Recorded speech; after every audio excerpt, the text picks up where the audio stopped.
Mengoptimalkan performa produksi melalui pengelolaan pakan yang tepat.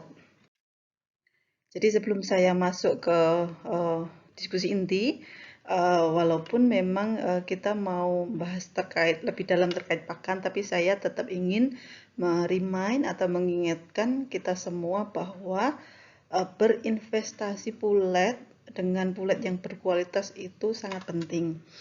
Kenapa? Karena Bapak Ibu pasti paham bahwa keberhasilan pembesaran pulet itu kunci utama kesuksesan di fase produksi. Bapak Ibu pasti paham bahwa istilahnya pulet itu kan adalah mesin produksi telurnya. Jadi kita investasikan mesin yang terbaik untuk keberhasilan produksi ayam petelur kita. Nah, sayangnya memang ini paling sering diabaikan. Bisa karena memang diabaikan atau memang bisa karena itu tidak bisa dikontrol untuk para peternak yang membeli bulat dari luar. Jadi tidak bisa memonitor kesuksesannya di 5 minggu pertama, di saat ayam kecil itu belum bisa termonitor dengan baik. Terus kemudian saya juga perlu remind bahwa pastikan setiap individu bulat memiliki berat dan frame size yang sesuai standar. Kalau bisa 10% di atas standar strain, karena ini nanti cadangan 10% ini akan sangat bermanfaat di fase awal-awal bertelur. Kemudian rajin menimbang ayam setiap minggu untuk mengontrol bobot badan dan keseragaman ayam itu sendiri. Jadi kita mentargetkan saat mau bertelur itu uniformity-nya sekitar 85%. Di atas 85%. Begitu juga dengan kematangan seksual. Keseragaman kematangan seksual itu juga penting.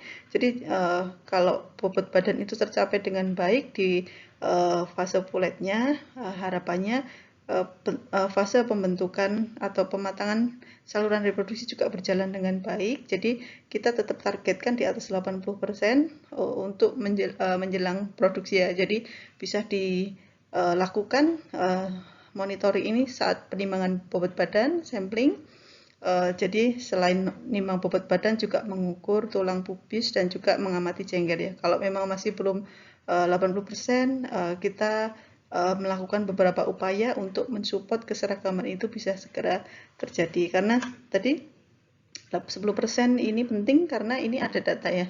Ini data dari internal kami bahwa kalau saat start bertelur itu bobotnya sekitar 800 gram, itu dia start bertelur hanya paling bisa bertelur dengan telur yang dengan bobot yang kecil ya, di bawah 50 ya, sekitar 49, dan maksimum saat nanti mau after tuh dia hanya maksimum di 54 55. Nah, sedangkan kalau kita bisa masuk dengan bobot yang normal, ini kita bisa punya opportunity, kesempatan untuk menghasilkan berat telur yang terus sesuai ya, karena apalagi kalau peternak di Jawa jualnya kilograman, jadi kita perlu memastikan bahwa pulet-pulet yang akan kita pakai memiliki bobot badan yang sesuai. Nah, di sini juga ada beberapa target uniformity, nanti mungkin Bapak Ibu bisa melihat atau menjadikan ini sebagai pedoman. Nah, masuk ke fisiologis ayam karena kita mau masuk ke fase start bertelur. Jadi fisiologis ayam, kembali lagi saya tidak lupa atau tidak bosan mengingatkan bahwa di saat start bertelur sebenarnya bukan hanya ayam bukan hanya butuh makan, butuh nutrisi untuk bertelur saja, tapi juga dia butuh nutrisi untuk bertelur, untuk pematangan saluran reproduksi, untuk tetap membentuk bobot badan, dan juga untuk kebutuhan basal gitu. Jadi ini tinggi sekali kebutuhan nutriennya. Ini juga ada, ini saya ambil dari Lohman ya, dari X-ray Highline. Saya lihat dari memang sebenarnya saat start bertelur ini ayam terus tumbuh. Jadi memang kebutuhan nutrisinya yang banyak. Padahal di saat start bertelur ini ada lonjakan hormon, terutama estrogen yang sangat tinggi, sehingga ada kendala dalam istilahnya behavior feedingnya. Jadi dia makannya juga nggak bisa banyak. Plus pencapaian dewasa tubuhnya juga terus berjalan. Jadi kayak orang PMS dan yang lain itu, kalau manusia ya memang ada kendala terutama di appetite dan juga di metabolisme tubuh di dalamnya. Jadi dewasa tubuh itu baru akan sempurna di umur 28 sampai 30 minggu. Jadi biasanya memang di awal-awal umur ini ya memang kendalanya yang paling sering adalah ada kendala di pencapaian feed intake. Nah, dengan kita mengetahui fisiologis ini, harapannya kita memang kemudian sangat concern atau sangat memperhatikan betul terkait palatabilitas pakan, fisik pakan, partikel size, dan juga konten nutrisi. Nah, ini nanti yang akan kita bahas lebih dalam untuk mensupport kondisi fisiologis ayam yang terutama di fase-fase awal ini memang mengalami istilahnya fisiologis yang memang butuh support untuk bisa tetap nutrien intake-nya tetap masuk, tapi juga bisa dipakai untuk memenuhi kebutuhan nutrien ya, untuk beberapa kebutuhan yang tadi saya sebutkan di atas. Lanjut, kita masuk ke palatabilitas. Jadi kalau bicara terkait palatabilitas itu nafsu makan, itu sebenarnya ini ada poin-poin yang saya tulis di sini bahwa ayam itu sangat tidak suka dengan pakan yang terlalu halus, kemudian berdebu, dan juga berbau tengik serta rasanya pahit. Itu aja yang perlu diingat-ingat, debu, halus, tengik, dan pahit. Karena kalau terlalu halus, paruh ayam itu lancip, jadi dia kesusahan untuk mematuk itu. Berdebu karena ayam itu kan istilahnya lubang hidungnya kan tidak ada pelindungnya ya, jadi benar-benar lubang hidung, jadi itu benar-benar sensitif terhadap debu. Kemudian kalau bau tengik itu memang ada sensitif di sini, jadi biasanya kalau ada bau tengik biasanya feed intake-nya juga turun, serta makanan yang rasa pahit. Nah, di sini dengan informasi ini berarti kita memang harus benar-benar memperhatikan kualitas dedak, jagung, dan konsentrat. Kalau ada yang nambah minyak berarti CPO-nya, minyaknya juga harus diperhatikan. Pilih selalu yang fresh ya, yang nggak tengik, yang terutama tidak tengik.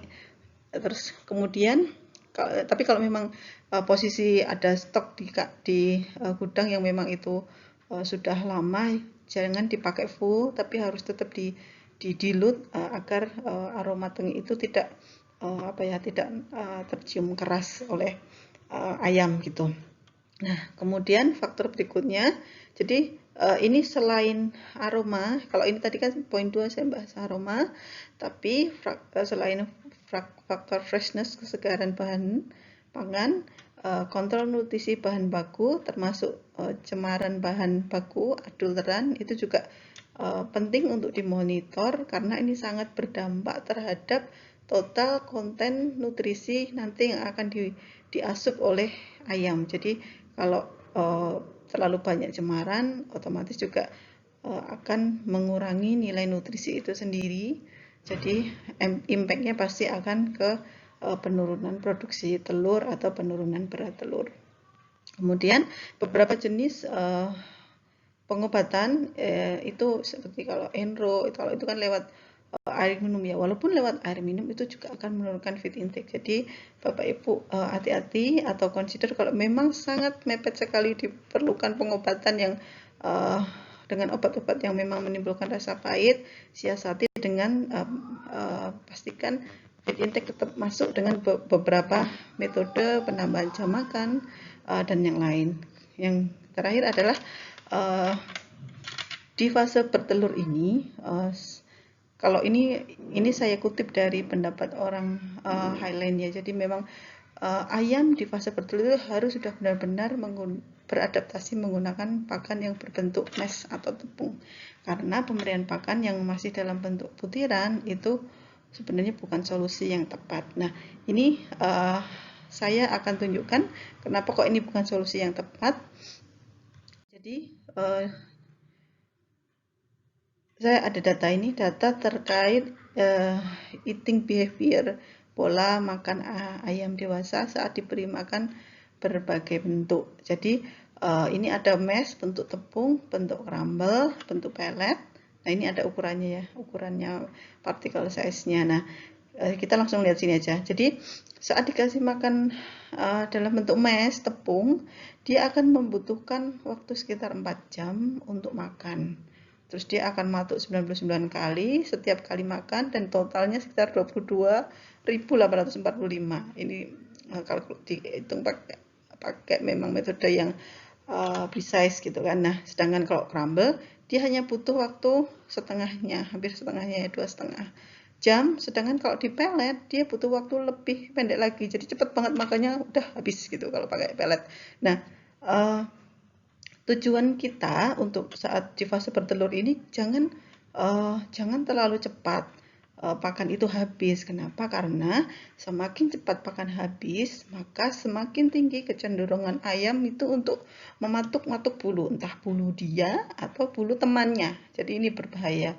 Terus kemudian kalau makan terlalu cepat, jadi di dalam satu populasi kandang itu kan tetap ya, kalau kita bicara ada keseragaman itu kan berarti keseragaman 80% itu bobotnya 80% hampir seragam, tapi ada yang bobot tinggi, ada yang bobot kecil, dan ada yang bobot rata-rata. Nah, di kondisi ini kalau kita kasih pakan yang bentuk pelet atau crumble, itu makannya lebih cepat. Nah, biasanya ini ayam-ayam yang gede, dia akan dominan makan duluan. Bisa jadi memang nanti keseragaman itu akan semakin menurun, yang awalnya 80% karena ayam yang besar itu dominan, dia makan lebih dulu, lebih cepat, lebih dominan, akhirnya yang besar tambah besar, yang kecil tambah kecil, jadinya keseragaman ayam bisa terganggu. Nah, kalau keseragaman terganggu ya pasti nanti impactnya yang paling kelihatan adalah di hende. Hende pasti akan langsung kelihatan penurunannya, yang harusnya normalnya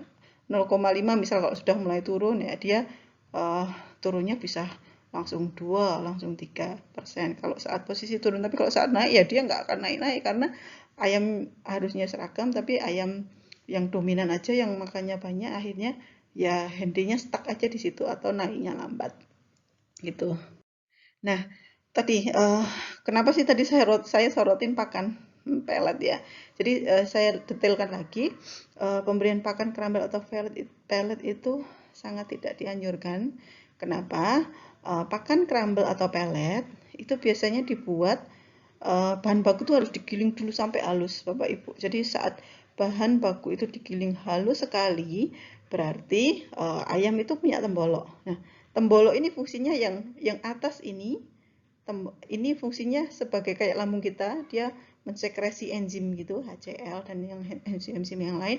Nah, yang di bawah ini fungsinya seperti mulut atau gigi, jadi dia mengunyah, menggerus makanan. Nah, saat pakan itu halus, dia hanya akan lewat aja.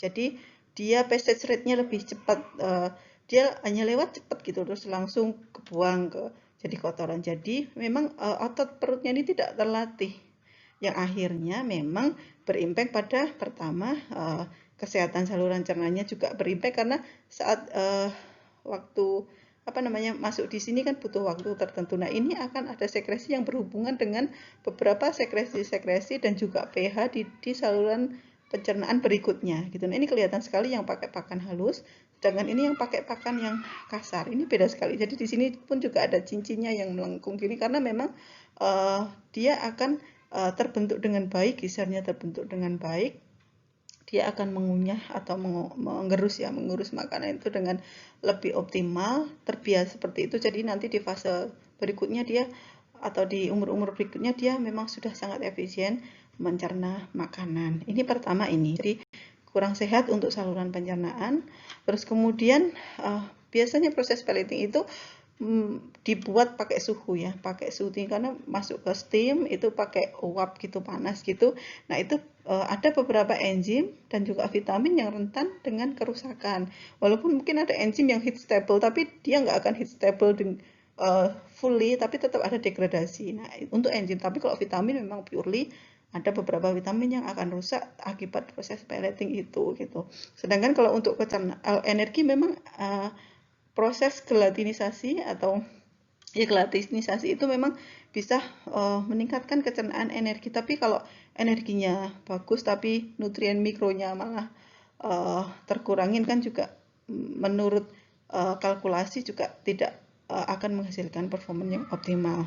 Kemudian ayam akan makan lebih cepat seperti yang tadi sehingga menyebabkan overfill crop. Jadi makannya cepat, dia biasanya bukan, kalau ini kan rempela ya, sorry, rempela. Kalau kalau di atasnya rempela kan ada tembolok sebenarnya. Tembolok yang, nah itu temboloknya itu terlalu banyak keisi, jadi keras, malah itu menghambat feed intake ya, maksudnya asupan nutrisinya, dan juga apa ya, terlalu over lah dia di dalam temboloknya itu, sehingga dia malah turunnya juga pelan. Nah, biasanya kalau dia banyak cropnya banyak terisi itu, dia juga berusaha untuk minum lebih banyak untuk melancarkan tadi proses jalannya pakan. Nah, kalau minumnya banyak, biasanya dia akan kotorannya cenderung lebih basah.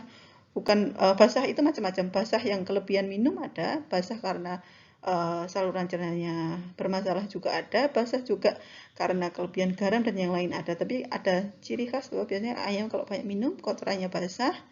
Kotoran basah biasanya telurnya banyak persentase ya yang kotor ya, lebih meningkat. Nah, ini poin ini. Kemudian ada poin yang terakhir bahwa kenapa kok crumble tidak dianjurkan, karena ayam layer itu butuh particle size limestone yang kasar. Butuh gridnya itu yang kasar Bapak Ibu. Nah, kalau pakai pellet itu kan masuk ke mesin ini. Mesin pellet ini nanti ini namanya die. Jadi adonan pakan tadi dikompres di sini pakai mesin. Nah, nanti keluar bentuk pellet panjang-panjang ini. Nah, ini kalau pakai limestone kasar itu cepat banget rusak Bapak Ibu.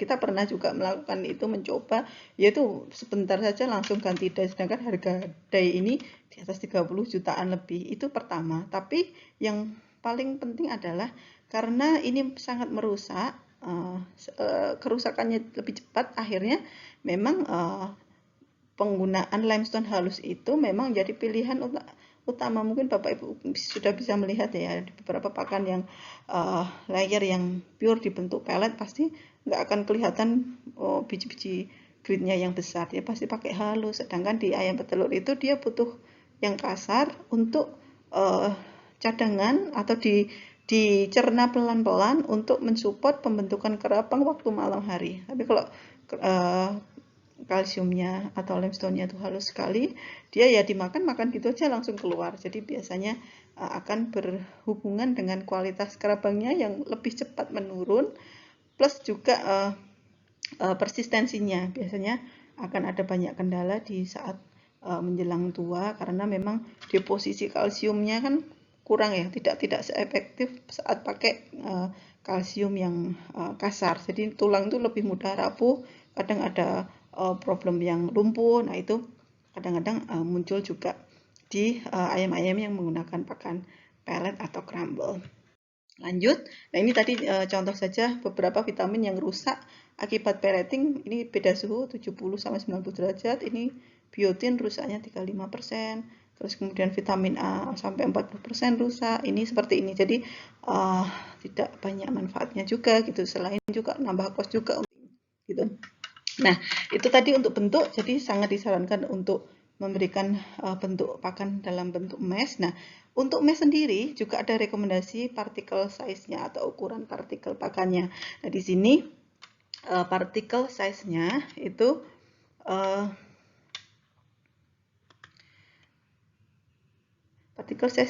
ini direkomendasikan oleh beberapa breed ya, beberapa genetik. Nah, di sini ada Isa, Highland, kemudian Lohmann. Ini kita ambil yang up sama yang kecil sama yang besarnya, size-nya 0,5 mili sampai di atas 32 mili atau 2,5 mili. Ini kita ambil dua ini, walaupun sebenarnya rekomendasinya detail sekali sebenarnya, 0,5 harus sekian persen. Nah, ini untuk distributionnya, tapi kita bisa pegang ini untuk istilahnya aplikasi yang lebih mudah di lapangan gitu. Nah, kenapa ini penting? Jadi walaupun mesh harus tetap diukur partikel size-nya, di keseragaman partikel size-nya, karena di sini ada penelitian.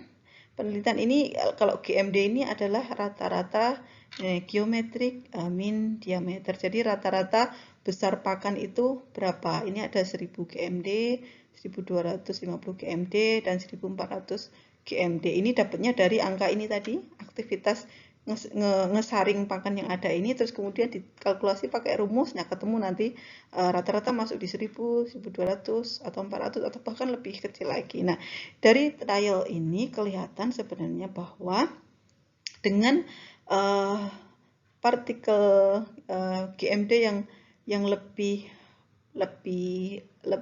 bukan lebih kecil, tapi GMD 1000 GMD ini dia akan menghasilkan feed intake yang lebih baik dibanding GMD yang lebih besar. 1250, 1400 kan dia di jam yang sama dia akan makan lebih banyak dibanding yang partikel size-nya ukurannya lebih besar lagi. Jadi nggak boleh terlalu besar juga, tapi nggak boleh terlalu kecil, karena di bawah 1000 GMD pun performanya, tapi nggak bisa saya perform di sini, performanya malah intake-nya malah lebih rendah karena dia harus matok lebih banyak ya Bapak Ibu gitu. Jadi ini adalah rekomendasi yang optimum untuk ayam petelur, GMD-nya sekitar 1000 atau sampai 1250 itu paling optimum. Kalau sudah di atas 1400 terlalu besar hitungannya. Nah, kalau agak rumit lihat, saya ada contohnya kok. Nah, ini contohnya. Ini contoh sebaran. Jadi standar sebaran partikel size ini ukuran 2 mili, 1,5 sampai 2 mili, dan sekian ini digambarkan di sini. Nah, yang standar seperti ini Bapak Ibu. Jadi proporsi halusnya ada, proporsi middle-nya ada, proporsi besarnya juga ada, tapi nggak boleh lebih dari 5 mili gitu ya untuk ayam petelur. Nah, kalau seperti ini kurvanya, ini terlalu halus karena terlalu banyak. Kalau seperti ini terlalu kasar karena ini yang size di atas 2 mili itu tinggi sekali. Nah, yang ini namanya kurang homogen, walaupun ini hampir banyaknya, besarannya banyaknya hampir mirip, tapi nggak homogen karena besar sekali, didominasi besar sekali sama halus sekali, jadi yang tengah-tengah nggak ada. Nah, fisiknya yang seperti ini ideal Bapak Ibu. Jadi granul tapi rata, diusahakan di 1 mili sampai 2,5 atau 3 mili itu masih oke. Nah, kalau seperti ini kehalusan, karena ini tadi dia partikel halusnya di atas 25% ya, di atas 5%, bahkan ini bahkan sampai 40-an%. Kalau ini nah yang terlalu kasar itu seperti ini. Ini cukup ada gambaran ya Bapak Ibu untuk partikel size. Nah, kita lanjut. Mungkin kemarin yang sudah ikut keluar sebelumnya ada feeding management oleh tim teknikal kami. Saya mensummary salah satunya aja bahwa untuk menjaga nutrien intake kita harus memastikan feed intake masuk. Feed intake masuk caranya kita memberikan pakan yang benar.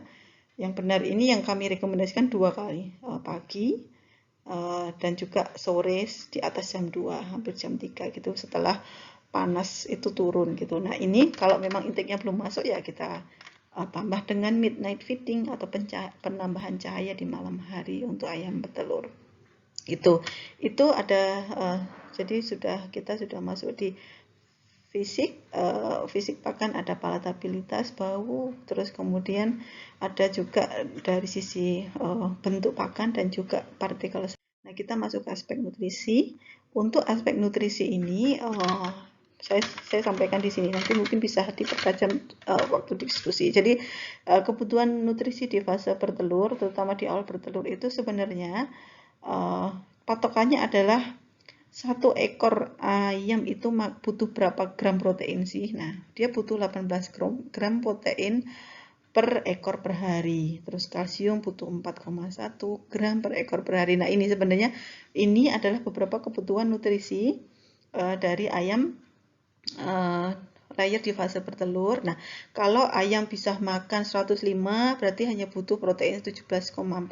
Kalau dia bisa makan lebih tinggi lagi, ini bisa istilahnya bisa disesuaikan nutriennya selama yang dimakan itu totalnya 18 gram. Nah, gimana tadi kondisinya kalau di awal bertelur tadi makannya susah sekali masuk gitu. Nah, ini yang sebenarnya perlu diperhatikan bahwa sebenarnya dari yang kami pelajari tahun lalu sepertinya dengan beberapa strain juga, tim technical strain, beberapa strain layer. Jadi sebenarnya di fase awal itu kita sudah harus memastikan bahwa ayam-ayam saat awal bertelur itu sudah langsung pakai pakan layer. Dulu ada asumsi bahwa ganti pakan layer setelah 5% produksi. Tapi ternyata diskusi kami di tahun lalu memang sebenarnya ya awal bertelur itu sudah langsung push aja pakai ayam fase bertelur, bukan pakai pre-layer lagi, bukan pakan pre-layer lagi, karena pre-layer itu harusnya 4 minggu sebelum, jadi 18 minggu ke belakang, 18, 17, 16, 15 itu sudah introduksi pakan pre-layer. Nah, setelah 18 minggu mulai ada pertama bertelur itu sudah langsung pakai pakan layer, karena ini mengingat tingginya kebutuhan nutrien di fase awal tadi gitu. Jadi ini terus pencapaian feed intake 100 gram per ekor itu urgent sekali, harus dicapai di fase awal bertelur. Nah, cara-caranya seperti ya bisa dilakukan seperti yang tadi di awal sempat kita bahas bersama-sama. Kemudian kalau asam amino dan yang lain kan ini sudah jelas ya, tapi kalau masalah energi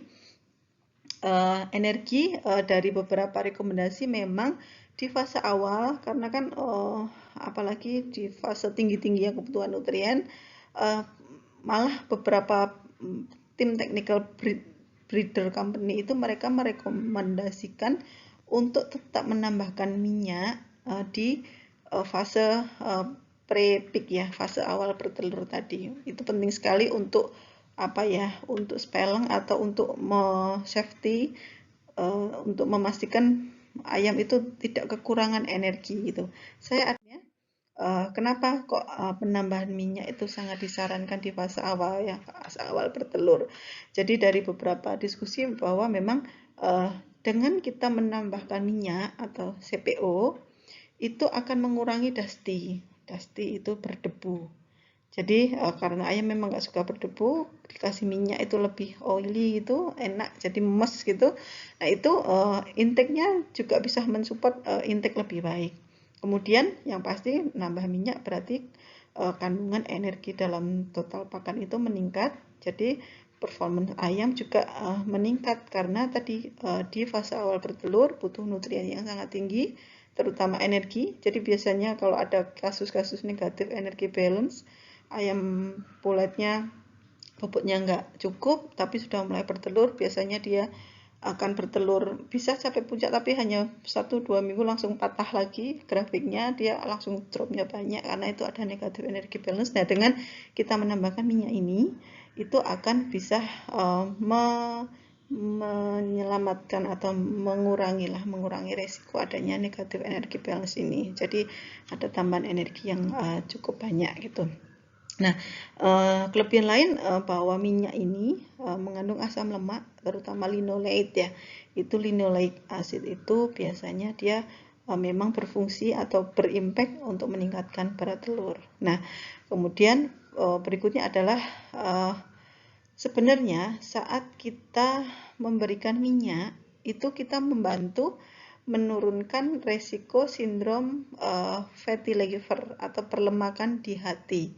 Kenapa? Karena saat mulai tinggi-tingginya dia mau bertelur tadi, itu kan dia butuh nutrisi banyak, plus termasuk dia butuh energi dan lemak untuk mematangkan kuning telur. Nah, kuning telur itu kan banyak lemaknya Bapak Ibu. Nah, biasanya kalau terlalu keforsir kan itu butuh lemak banyak. Kadang kalau energinya nggak cukup dia akan bongkar dulu dan yang lain-lain. Nah, ini biasanya ada kecenderungan hati itu akan cepat aus. Jadi malah tidak mampu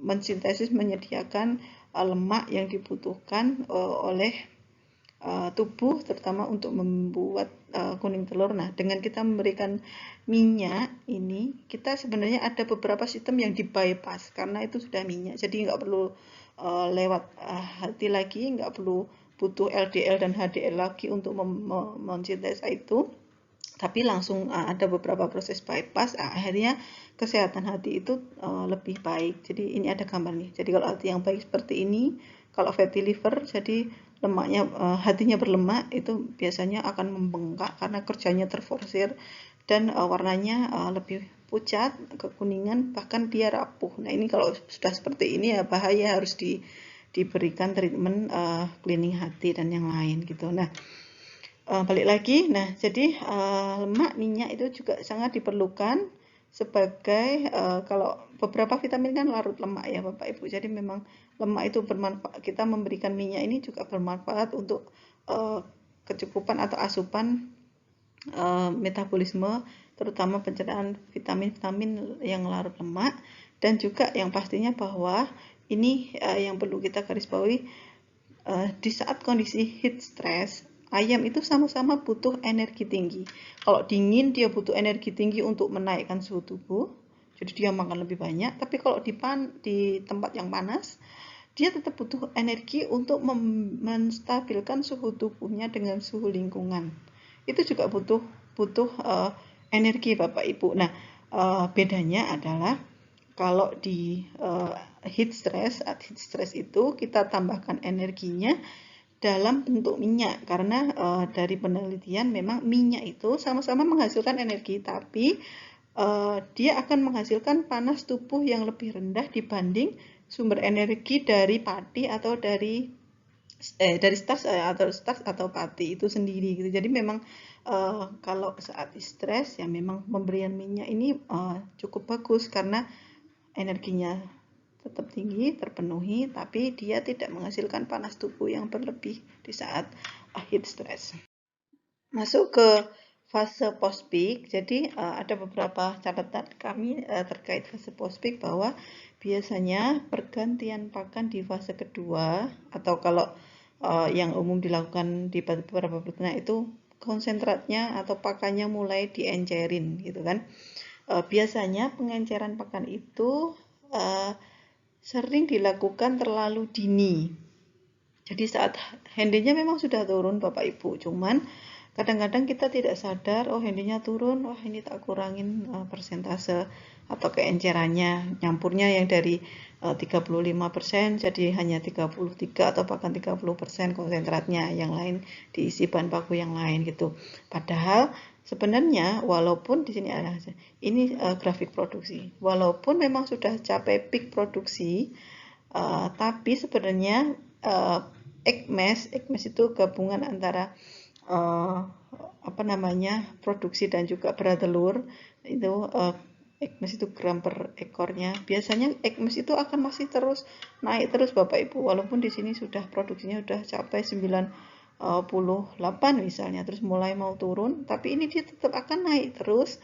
Kalau dari beberapa catatan dia bisa sampai di sekitar umur 47 sampai 50 mingguan gitu. Nah, kadang-kadang kita terlalu cepat, terlalu dini diencerin kalau produksinya udah turun karena ngukur FCR dan yang lain, tapi malah akhirnya ada problem di produksi, entah hendinya turun atau berat telurnya jadi turun. Makanya catatan kami kalau memang mau mengencerkan pakan atau ganti ke pakan yang mungkin lebih di bawahnya kandungan nutrisinya, itu dipastikan sudah di atas umur 50 minggu, yang pastinya sudah lepas puncak dan sudah di atas 50 minggu. Jadi kita memberi waktu dulu sampai egg mass itu tercapai optimum, nah baru boleh kalau mau ganti pakan ke grade di bawahnya atau diencerkan campurannya gitu. Nah, ada aturannya juga, jadi setiap step down pakan saat ngencerin atau turun ke pakan yang lebih rendah nutrisinya di fase tua itu tidak boleh berlebihan. Jadi CP atau protein itu hanya boleh turun maksimum 0,5% dari nutrisi yang ini tadi. Misal nih, sekarang kita kasih pakan proteinnya sekitar 18%. Ya ini idealnya di fase tua proteinnya di 17,5. Nggak boleh dari sini 18%, terus sini ke 16,5 misal ke pakan yang encer sekali. Nah itu juga tidak boleh karena pasti akan ngefek ke persistensi di umur-umur tua ini. Padahal kita kan sebenarnya real panennya itu ya itu juga di fase tua ini, semakin persisten kita semakin lama bisa panen telurnya lebih baik gitu.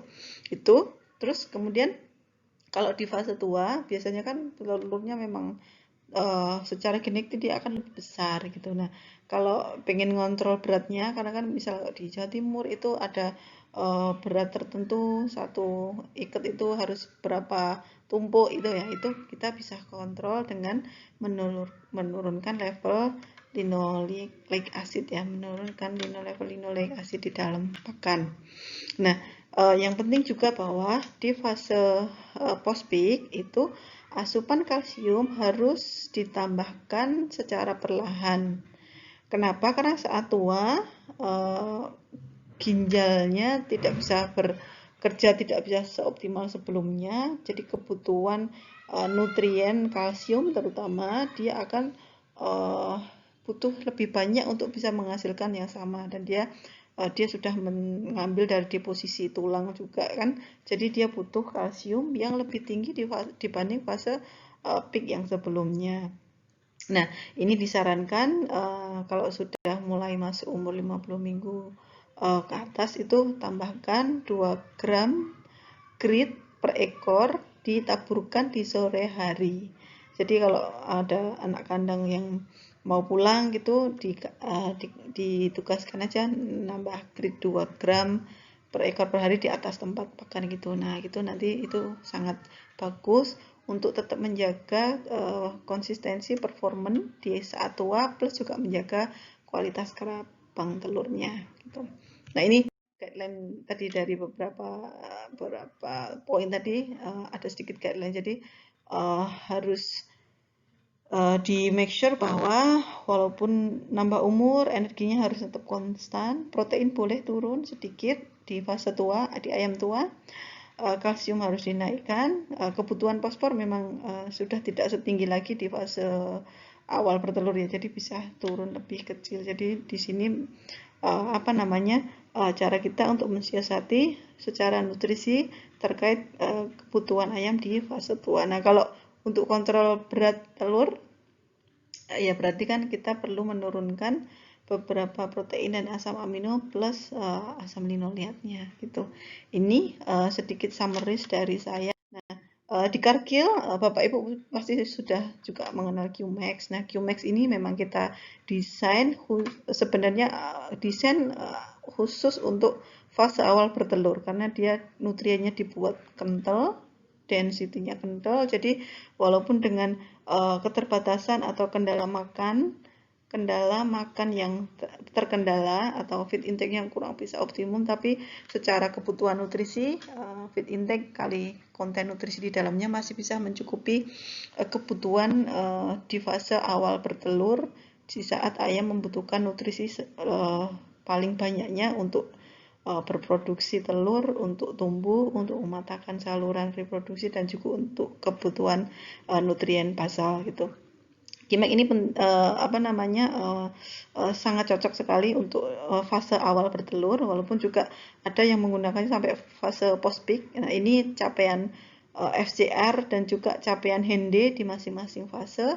Ada FCR-nya di 1,9 sampai 2,1 di fase peak, kemudian ada Hende-nya bisa sampai 94, walaupun ada yang di atasnya lagi, tapi kita record average pasti akan hit di sekitar sini. Terus kilogram per seribunya di 55 sampai 58. Kalau di daerah Jawa yang biasa jualan pakai telur pakai berat telur ya gitu.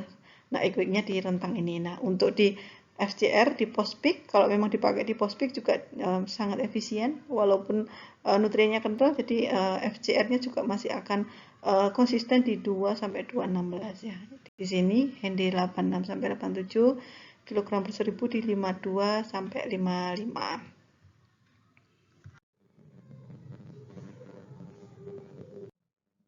Nah, selain Qmax yang sangat cocok untuk fase awal bertelur, kita juga punya produk unggulan nih, produk yang umurnya lebih tua dari saya mungkin ya selama di Cargill. Jadi ada SLC juga yang memang performanya sudah proven menghasilkan telur yang coklat, kemudian dari sisi produksi juga sangat kompetitif, bahkan sangat bagus dengan FCR di rentang 2 sampai 2,2 di fase peak dan post peaknya di 21 sampai 2,25.